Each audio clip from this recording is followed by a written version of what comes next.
আদায় করে মুসলমান হিসাবে আরেকজন মুসলমান ভাইয়া তৌফিক মহান রাব্বুল আলামিন আমাদেরকে দিয়েছেন বলে আলহামদুলিল্লাহ। আলহামদুলিল্লাহ। আমি যে পরিচিত মুখটা বললাম সেই ঈশ্বরগঞ্জের এনজিডিতে ঈশ্বরগঞ্জের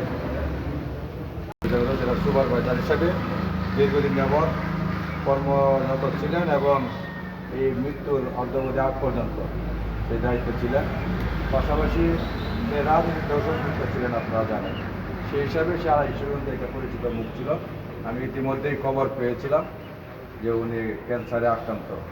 অফিসিয়াল কিছু সমস্যা আমরা বলেছি উনি ক্যান্সারে আক্রান্ত, এটা একটু সেটিও দেখবেন। পাশাপাশি আরও পলিটিক্যাল কারণেও কিছু সমস্যা ছিল, তার আত্মীয় স্বজন আমাকে বলছেন যাতে কোনো ধরনের সে সমস্যা না হয়। তো আমরা সেভাবে ওনাকে আমরা সহায়তা করছি। ওনার কোনো আমার মনে হয় না কোনো ধরনের প্রশাসনিক সমস্যা তার।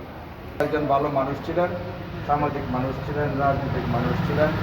সেই হিসাবে আপনাদেরকে বলব, একজন মানুষ যখন সমাজের কর্মকাণ্ডে অংশগ্রহণ করে সামাজিকতা, ব্যবসা বাণিজ্য, পরিবার পরিচালনা করতে গিয়ে অনেক সময় মনের অজান্তে অনেক ভুল ত্রুটি হয়ে যায়।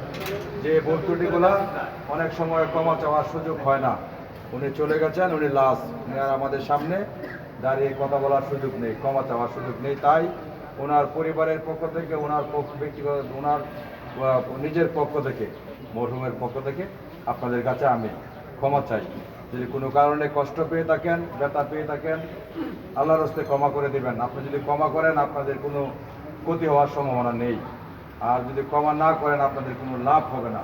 সুতরাং মানুষ হিসাবে, একজন মুসলমান ভাই হিসাবে আরেকজনকে ক্ষমা করে দেব, ক্ষমা করে দেওয়া উত্তম। আপনারা যদি ক্ষমা করেন মহান রাব্বুল আলামিন খুশি হবে, উনিও তার জানা অজানা ভুল ত্রুটি ক্ষমা করে দিবেন, ওনাকে জান্নাতের সর্বোচ্চ মাকাম দান করবেন এই আশাবাদ ব্যক্ত করছি। এই প্রচণ্ড রৌদ্রের মধ্যে শরীর করার জন্য আমি আপনাদেরকে পরিবারের পক্ষ থেকে কৃতজ্ঞতা ধন্যবাদ জানাই। পাশাপাশি আমরা বাংলাদেশ জাতীয়তাবাদী দলের পক্ষ থেকে ওনার বিধিকে আপনার মাঠ কামনা করছি।